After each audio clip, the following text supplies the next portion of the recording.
peut-être. Aujourd'hui, c'est une vidéo conseil. J'avais envie de parler de parfum. Le parfum, je pense que tout le monde en met, tout le monde en porte et tout le monde aime ça. Et il arrive parfois de se tromper dans le magasin. Donc voilà, aujourd'hui, c'est une vidéo sur comment choisir son parfum. Je vais essayer de vous donner des pistes.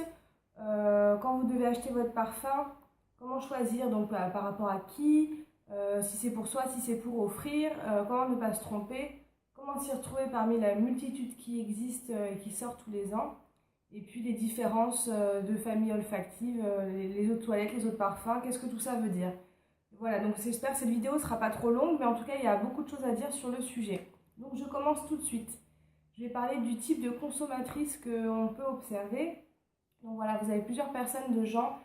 Il y a celles qui sont des fidèles inconditionnels de leur parfum, qui ne changent jamais, qui mettent le même depuis 20, 30, 40 ans et qui ne changent jamais, qui peuvent peut-être prendre quelques dérivés de ce parfum, donc c'est-à-dire l'eau de ce parfum-là l'été, et aussi acheter le déodorant ou le gel douche du même parfum.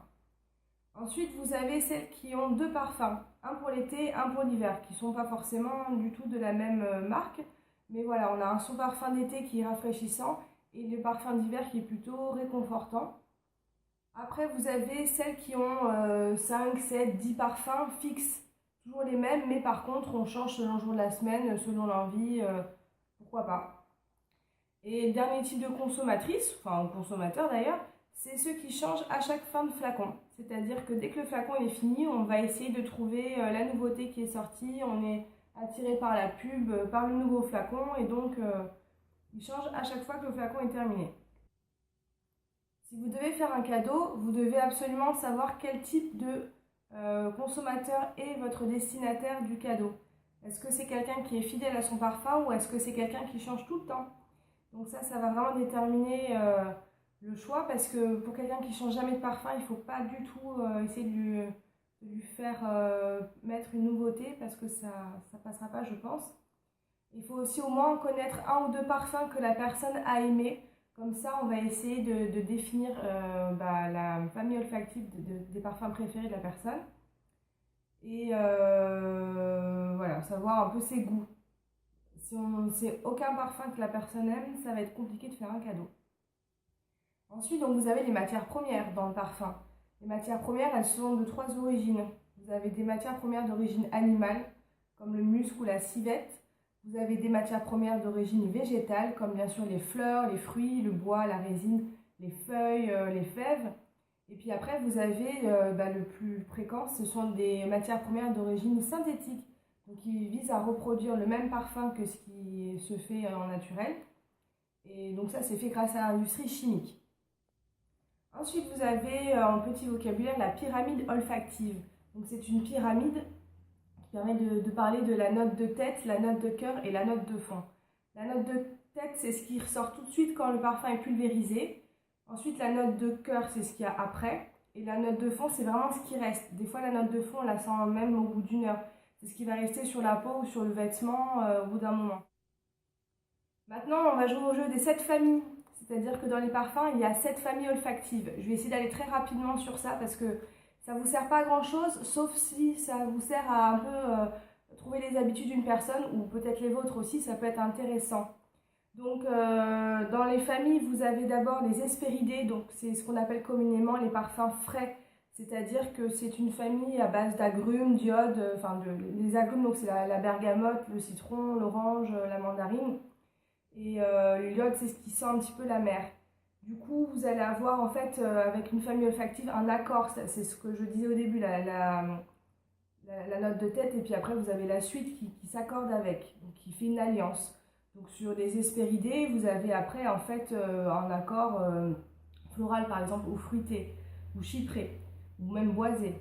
Et ça, les autres familles, je vais vous en parler après. Donc des exemples de parfums frais. Vous avez par exemple Acqua di Gio d'Armani ou Acqua di Gioia, Allure Sport de Chanel, vous avez l'Aquamarine de Bulgari, Rem de Réminiscence, ça c'est pour femmes, Light Blue de Dolce & Gabbana pour hommes et pour femmes, quelques Aqua Allegoria de Guerlain ou Eau Sauvage de Dior, et City One de Calvin Klein par exemple, tout le monde le connaît, c'est un bon exemple de parfum hespéridé. Ensuite, on a les parfums chyprés. Donc chypré, c'est un peu compliqué, mais c'est en fait un accord frais avec de la bergamote, du patchouli. Le patchouli, ça sent vraiment la résine et le bois, et la mousse de chêne. Donc c'est un parfum assez fort et qui est plutôt féminin en général. Et il a un accord, donc une alliance généralement florale ou fruitée.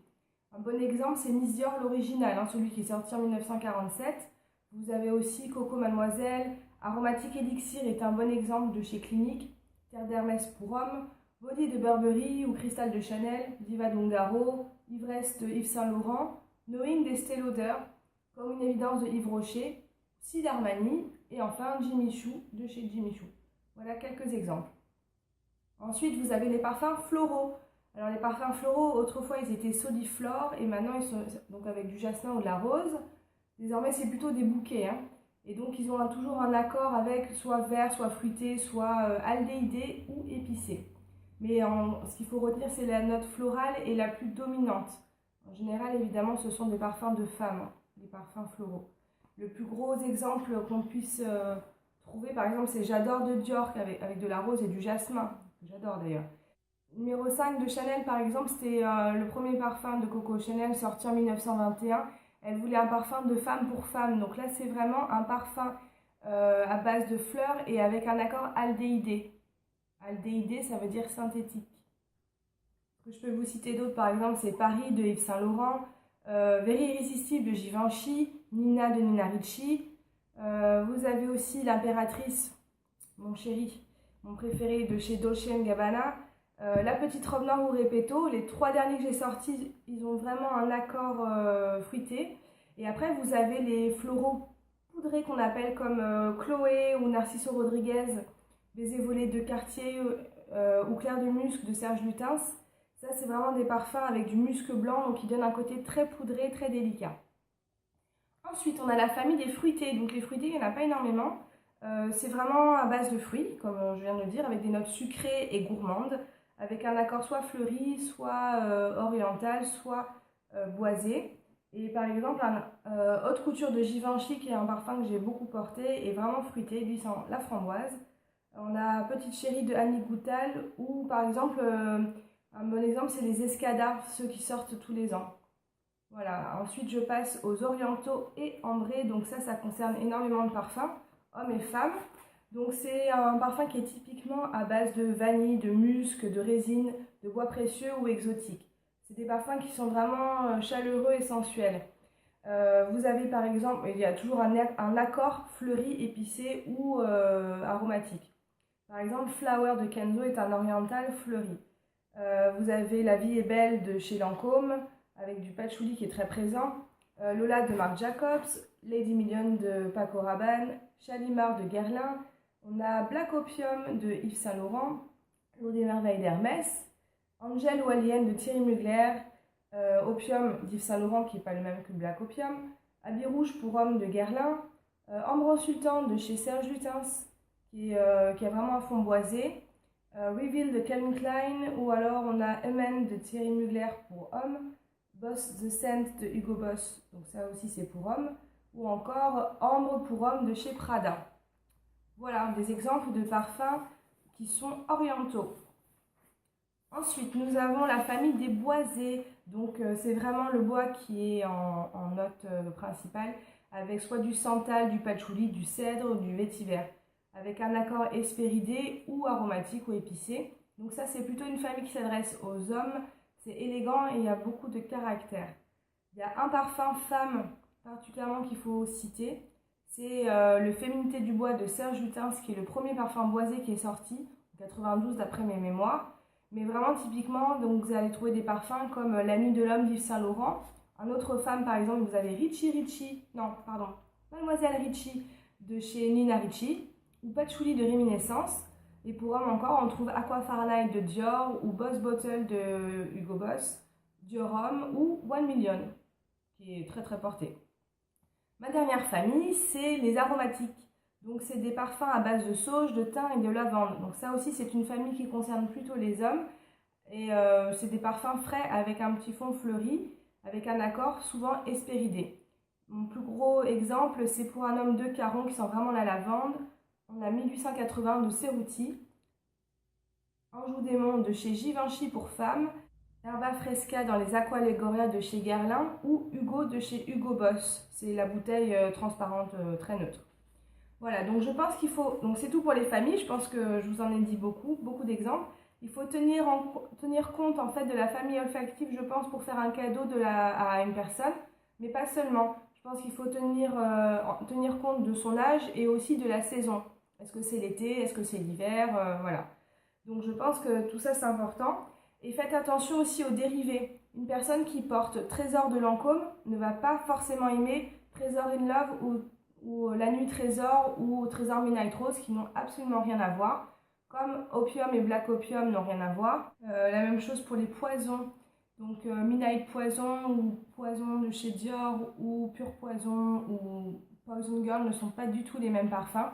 Donc il faut se méfier de ça. En fait, les marques, ils ont un nom de parfum qui marche bien et hop là, ils vous font un dérivé et ils en sortent tout le temps avec le même nom.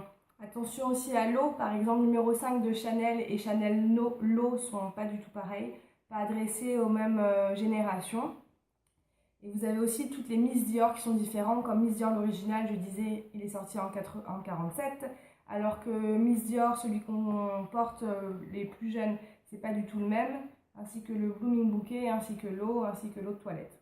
Donc méfiez-vous de tout ça. Donc juste en même temps, je vous parle des concentrations. L'eau de senteur, il n'y a pas du tout d'alcool. Donc ça c'est pour les parfums pour bébé par exemple. Ensuite vous avez l'eau de Cologne, il y a un petit peu plus d'alcool. L'eau de toilette ensuite, l'eau de parfum, le parfum concentré et enfin l'extrait de parfum. Donc la concentration fait que le parfum tient plus ou moins. Évidemment l'extrait de parfum c'est celui qui est beaucoup plus concentré. Un exemple, ça coûte à peu près 150 € les 15 ml. Et il faut en mettre une goutte. Il y a très peu de parfums qui existent en extrait de parfum. Donc en général en parfumerie, vous trouvez de l'eau de toilette et de l'eau de parfum. Il faut aller deux pour le même parfum, donc c'est l'eau de toilette qui tient le moins bien. Aussi attention, des fois vous avez des parfums qui s'appellent Cologne, mais c'est pas des eaux de Cologne. Comme par exemple le Dior Homme Cologne, c'est pas une eau de Cologne, c'est une eau de toilette, mais il se dit frais, donc Cologne.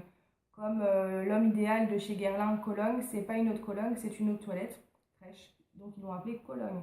L'eau de Cologne, c'est une question de concentration d'alcool dedans. Et en fait, on en trouve très peu aujourd'hui. Donc voilà, ça au moins, ça vous éclaire sur les concentrations de parfum. Donc dans les marques de luxe aussi, je voulais vous dire, qu'est-ce qui fait qu'un parfum coûte plus ou moins cher par rapport aux parfums de grande surface? Donc c'est la tenue, je pense. Mais aussi, pour les marques de luxe, principalement, vous allez payer le flacon, vous allez payer la pub, l'égérie, tout ça. Ça coûte cher de payer du La Roberts qui sourit, voilà. La vie est belle, quoi. Donc voilà, c'est ça que vous payez, alors qu'en grande surface, ils n'ont pas du tout les mêmes moyens de communication. Mais aussi, je pense qu'il y a un petit peu de qualité. Mais bon, c'est pas proportionnel à la tenue du parfum, le prix. Attention aussi aux contrefaçons. On peut être tenté d'acheter des parfums moins chers en Espagne ou je ne sais pas où. Enfin, faites attention, ou plus de clients courent, mais les contrefaçons ne respectent pas la charte signée par tous les fabricants de cosmétiques. Il y a une charte de produits interdits pour la bonne santé de l'humain. Donc, si c'est des faux parfums, ils ne se font pas chier à respecter tout ça. Donc, si vous mettez ce parfum-là tous les jours sur votre peau, vous risquez des allergies, voire même le cancer de la peau à long terme. Donc, je vous déconseille. Voilà, pour finir ma vidéo, donc je vais vous dire, laissez-vous guider par vos sens, laissez-vous guider par la vue, par tout, quoi, par le parfum, mais essayez-le au moins sur le bras pendant 1 heure avant de l'acheter. Et si c'est pour offrir, demandez un échantillon pour pouvoir échanger facilement, c'est-à-dire que la personne essaye l'échantillon avant d'ouvrir le parfum. Voilà pour conclure cette vidéo donc d'un sujet qui me passionne énormément, c'est-à-dire les parfums.